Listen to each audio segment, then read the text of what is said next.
दरभंगा जिला शुरू से ही चिकित्सा का हब माना जाता है। सरकारी अस्पताल के अलावा एक से एक यहाँ निजी अस्पताल संचालित हैं, जहाँ एक तरफ निजी अस्पताल के द्वारा अभी हाल फिलहाल में कई ऐसे मामले आए हैं जहाँ पैसे के कारण मुर्दों को जाने तक नहीं दिया गया। उसी के बरक्स एक फरीदिया हॉस्पिटल है जहाँ सोच से भी कम पैसे में अमीर से लेके गरीब हर तबके के लोग इलाज करा करके खुशी खुशी अपने घर लौट रहे हैं। आपको बताते चले कि फरीदिया अस्पताल का जो मैनेजमेंट है उनके लिए ये पेशा प्रोफेशनल नहीं है। उन्होंने चैरिटी के पर्पस से इस अस्पताल को संचालित कर रखा है। इस युग में सेवा के भाव से अस्पताल को चलाना काफ़ी प्रशंसनीय है, वो भी दरभंगा जैसे शहर में। अगर आप माली एतबार से कमज़ोर हैं तो एक बार इस अस्पताल का विजिट ज़रूर करें और यहाँ दी जाने वाली सुविधाओं की जानकारी ज़रूर लें। फरीदिया अस्पताल एक ऐसा नाम जो इलाज प्राइवेट की तरह कर रही है, वो भी काफ़ी रियायती शुल्क में। चलिए इस अस्पताल से जुड़ी और भी क्या विशेष जानकारी है हम आपको यहाँ के मैनेजमेंट से सुनाते हैं। नमस्कार, आप देख रहे हैं Hindi digital news network Darbhanga. रोज़मर्रा की खबरें तो आप रोज़ देखते हैं, लेकिन आज कुछ ख़ास आपके साथ आपके पास लेकर के आए हैं। डॉक्टर ईश्वर का दूसरा रूप इस धरती में जाना जाता है। दरभंगा ज़िला पहले से भी चिकित्सा जगत में एक हब के रूप में देखा जाता रहा और आज भी देखा जा रहा है। कई ऐसे चिकित्सक यहाँ से गुजरे हैं जिन्होंने अपनी एक अमिट छाप यहाँ छोड़ी है और उनको सिर्फ दरभंगा ही नहीं बल्कि पूरा बिहार उनको जानता है। आज इसी कड़ी में आपकी मुलाकात दरभंगा ज़िला के एक युवा और तेज तर्रार कोरोना वॉरियर के रूप में मशहूर सुपर हीरो के नाम से भी ये जाने जाते हैं, डॉक्टर यूसुफ फैसल।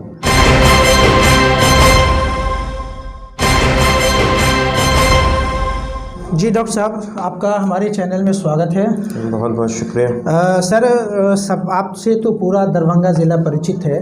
कोरोना काल में आपने जो अपना परफॉर्मेंस पूरे दरभंगा ज़िला को दिखाया, काबिल तारीफ़ है। हम नहीं बल्कि पूरा दरभंगा ज़िला आपका कायल हो गया है। आपके परफॉर्मेंस को देख करके बहुत रिस्क लेकर के आपने पेशेंट्स को ट्रीट किया।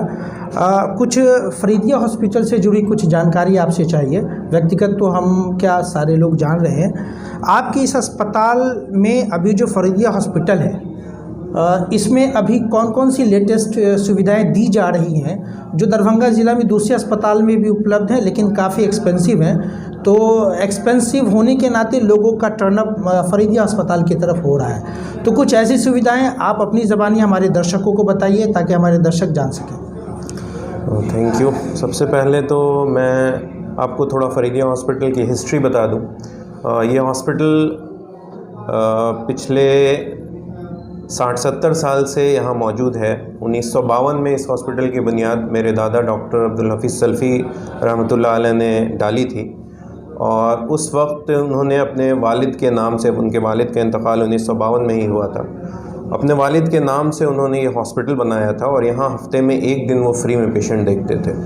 तो इस हॉस्पिटल की ये रवायत पहले से रही है कि यहाँ पे बहुत ही कम कॉस्ट पे सारी चीज़ें की जाती रही हैं। तो उसी लेगेसी को हम लोगों ने आगे बढ़ाने की कोशिश की है और धीरे धीरे हम लोग इस हॉस्पिटल को इम्प्रूव कर रहे हैं। बहुत सारी चीज़ें अभी हम लोगों ने नई यहाँ पे शुरू की है, जैसे डायलिसिस यहाँ पे हो गई है। डायलिसिस मशीन है हमारे पास 2, वेंटिलेटर है, एबीजी मशीन है, सीपैप बाईपैप मशीन है और ये सारी फैसिलिटीज़ बाकी हॉस्पिटल के रिस्पेक्ट में काफ़ी कम है। जैसे वेंटिलेटर का नॉर्मल कॉस्ट किसी भी दूसरे हॉस्पिटल में 5,000 से 10,000 के बीच में होता है, लेकिन हमारा वेंटिलेटर चार्ज जो यहाँ पर है वो 2,000 है। हीमोडायलिसिस जो होता है वो डिफरेंट हॉस्पिटल में 2,200 से लेके 4,000 तक उसका कॉस्ट है, हमारे पास उसका कॉस्ट 1,600 है। तो हम लोग हर चीज़ में कंसेशन के साथ सारी चीज़ यहाँ पे कर रहे हैं। अगला सवाल आपसे अब जाना चाहेंगे, चूँकि आपने खुद बताया कि काफ़ी पुराना इंफ्रास्ट्रक्चर है, लेकिन जब से आप इस हॉस्पिटल से जुड़े हैं एक नई ऊर्जा इस हॉस्पिटल को मिली है। ये हम नहीं, पूरा ज़िला महसूस कर रहा है। लेकिन उसमें ये जानना चाह रहे कि जब से आप यहाँ सर्विस दे रहे हैं, क्या कुछ ऐसे पेशेंट अभी तक आपको मिले हैं जो काफ़ी क्रिटिकल कंडीशन में आए हों और यहाँ से रिकवर होकर गए, वो हमारे दर्शकों को बताएं। अभी कुछ दिन पहले लगभग 1 महीने पहले एक फीमेल पेशेंट आई थी। डिलीवरी हुई थी, डिलीवरी के बाद सेप्टिसीमिया हुआ था और एक्यूट रीनल फेलियर में चली गई थी। उनकी किडनी काम करना बंद हो गई थी, क्रेटिनिन उनका 16 हो गया था। हम लोगों ने उनको एडमिट किया, वो 1 हफ्ते यहाँ पर एडमिट रहीं, 6 डायलिसिस किया गया उनका। उसके बाद वो यहाँ से डिस्चार्ज होकर के जब गई तो उनका क्रेटिनिन 3 था और बिल्कुल होश में, सारी चीज़ें नॉर्मल हो चुकी थी। फिर जब वो फॉलोअप में आई हम लोगों के पास 10 दिन के बाद, तो उनका क्रेटिनिन बिल्कुल नॉर्मल हो गया था। वैसे ही अभी 4-5 दिन पहले हमारे पास एक किडनी ट्रांसप्लांट के पेशेंट आए थे जो सीवियर हेडेक और अल्टर्ड सेंसोरियम में आए थे। हम लोगों ने उनका लंबर पंक्चर किया, रीढ़ की हड्डी से हम लोगों ने पानी निकाला और उसका टेस्ट किया जिसमें वायरल मेनिंजाइटिस आया और फिर हम लोगों ने उसके अकॉर्डिंग मैनेज किया। 2 दिन में पेशेंट इम्प्रूव हो गए और आज वो डिस्चार्ज होकर के घर चले गए। काफ़ी आपका हॉस्पिटल तो ऑलरेडी चैरिटी से चल रहा है, आप पहले से फी कंसेशन कर रहे हैं ऑलरेडी पेशेंट्स को, लेकिन कभी कभी ऐसे चूँकि दरभंगा चिकित्सा का हब बन जा रहा है, यहाँ कुछ ऐसे चिकित्सक हैं जो इस शहर को बदनाम भी कर रहे हैं, प्रोफेशनली वो यहाँ ट्रीट कर रहे हैं पेशेंट को। कभी ऐसा आपको इतने दिनों की सर्विस में कभी कुछ ऐसे पेशेंट आपको मिले हैं जो ऑलरेडी आप उसको कंसीडर कर रहे हैं, बावजूद उसके जो है आपको और कंसीडर करना पड़ा हो, ऐसे कुछ पेशेंट के बारे में बताइए। बहुत सारे पेशेंट, एक बच्चा आया था यहाँ पर जिसका हीमोग्लोबिन 5 था और बहुत पुअर फैमिली थी उनकी, तो हम लोगों ने उनको फ्री में ट्रीटमेंट किया था उनका, उनसे एक भी पैसा नहीं लिया गया था हॉस्पिटल में। और भी बहुत सारे केसेस ऐसे आते हैं, जैसे अभी 2-3 दिन पहले एक पेशेंट था, वो किसी हॉस्पिटल में पहले एडमिट था, वहाँ पे उसका 70-80 हज़ार रुपये का बिल बन गया था। हमारे पास आया, हमारे पास वो लगभग 6-7 दिन वेंटिलेटर पे रहे, उसके बाद हम लोगों ने उनको रेफ़र कर दिया। तो उस वक्त उनका बिल जो आया था वो हमारे पास 40,000 का बिल आया था, तो उनके पास 25,000 रुपये थे। उन लोगों ने कहा कि हमारे पास अब पैसे नहीं हैं, तो हम लोगों ने उनको जितना पैसा था हम लोगों ने कहा आप उतना दे दीजिए, बाकी आप छोड़ दीजिए, जब कभी आपके पास होगा तो आप लाकर दे दीजिएगा।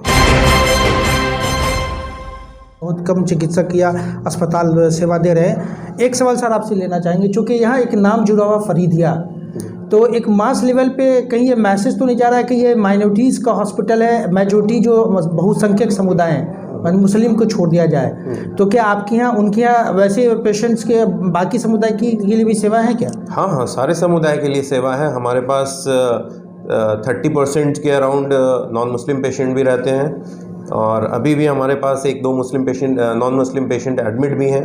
तो इसमें कोई डिस्क्रिमिनेशन नहीं है हमारा रिलीजन के बेसिस पे। हमारे कोविड के टाइम में भी बहुत सारे पेशेंट एडमिट हुए थे जो नॉन मुस्लिम थे, हम लोगों ने डिस्काउंट करने में भी उनमें भी कोई कमी नहीं की। उनमें भी बहुत सारे ऐसे पेशेंट थे जिनका 80,000 का बिल था, हमने 40,000 डिस्काउंट करके उनको 40,000 पे हमने छोड़ दिया था। तो ये डिस्क्रिमिनेशन रिलीजन के नाम पे भी नहीं है, यहाँ पर सारे रिलीजन्स का वेलकम है और सबको हम लोग कोशिश करेंगे कि हम लोग सेवा दे सकें। एक बहुत इंटरेस्टिंग केस हम लोगों के पास आया था, 10 दिन पहले की बात है। वो मधुबनी मेडिकल कॉलेज में उनका क्रेटिनिन 7.4 था, तो वहाँ से उनको रेफ़र किया गया था दरभंगा। तो वो लोग फरीदिया हॉस्पिटल आए थे, तो वो लोग बेसिकली डायलिसिस कराने के लिए आए थे, लेकिन हम लोगों ने यहाँ पे उनका कंजर्वेटिव मैनेजमेंट किया और 7 दिन तक उनको बिना डायलिसिस के हम लोगों ने दवा से ही उनका क्रेटिनिन 1.3 कर दिया।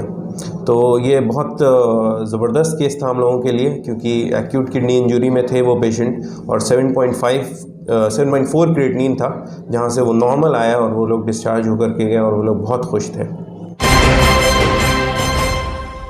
सर एक आखिरी सवाल, मैं यहाँ 2-3 दिनों से आपके हॉस्पिटल के इंफ्रास्ट्रक्चर को घूम के देख रहा था, काफ़ी वर्कआउट किया आपके इस इंफ्रास्ट्रक्चर को, अच्छा लगा।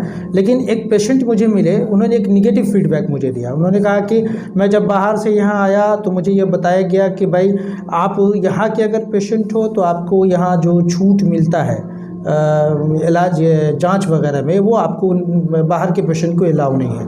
इसके बारे में आपकी क्या प्रतिक्रिया है? नहीं, ऐसा कुछ भी नहीं है। किसी भी डॉक्टर का प्रिस्क्रिप्शन अगर यहाँ पर लेकर आएंगे तो उनका इन्वेस्टिगेशन हो जाएगा। यहाँ पे ऐसा कोई मामला नहीं है कि उनका इन्वेस्टिगेशन नहीं होगा या बाहर के अगर के कोई लेकर आएगा तो नहीं होगा, ऐसा कुछ भी नहीं है। सबका इन्वेस्टिगेशन उसी सेम रेट में होगा जो रेट यहाँ पर डिस्प्ले होता है। नहीं, ये इसको क्लियर कीजिए कि क्या आप बाहर के कोई भी पेशेंट सिर्फ जाँच के लिए आते हैं तो उनकी सुविधा यहाँ मिलेगी? ज़रूर मिलेगी। उनको पूरी सुविधा मिलेगी, कोई दिक्कत नहीं है उनको। छूट का जो मामला है। हाँ, उनको छूट मिलेगी। ये थे दरभंगा के मशहूर और चर्चित चिकित्सक डॉक्टर यूसुफ फैसल। बड़े अच्छे तरीके और बड़े अच्छे अंदाज में इन्होंने सारे सवालों का जवाब दिया। फरीदिया अस्पताल में जो भी सुविधाएं अभी तक दी जा रही हैं उसके बारे में भी इन्होंने बताया। हमारे तमाम दर्शकों से एक अपील, SDNA न्यूज़ के तमाम व्यूअर्स से अपील कि फरीदिया अस्पताल दरभंगा का वो इंफ्रास्ट्रक्चर अभी वर्तमान में है और भविष्य में बनने जा रहा है जिसकी आप कल्पना भी नहीं कर सकते हैं। और सबसे अच्छी बात डॉक्टर साहब ने ये बताया कि यहाँ सिर्फ माइनॉरिटीज़ नहीं बल्कि मेजॉरिटीज़ के भी लोग आते हैं, पेशेंट आते हैं और उनको भी वो तमाम सुविधाएं दी जाती हैं जो माइनॉरिटीज़ को दी जा रही हैं। मतलब रिलीजन बेसिस पे यहाँ कोई भी फ़र्क नहीं है। ये अच्छी बात है तमाम लोगों के लिए। साथ ही साथ इन्होंने एक चीज़ और भी बताया कि ये जो चैरिटी से ये अस्पताल चलाया जा रहा है, ये उद्देश्य नहीं है हमारे चिकित्सकों का कि हम प्रोफेशनल ट्रीट उनके साथ करें। अगर कुछ ऐसे पेशेंट हैं जो फिनेंशियली काफ़ी वीक हैं तो उनको काफ़ी कॉपरेट ऑलरेडी अलग से भी कर दिया जाता है। ये काफ़ी सराहनीय बात है। दरभंगा सहित देश और दुनिया की तमाम खास खबरों को देखने के लिए आप SDNA न्यूज़ देखते रहें। धन्यवाद।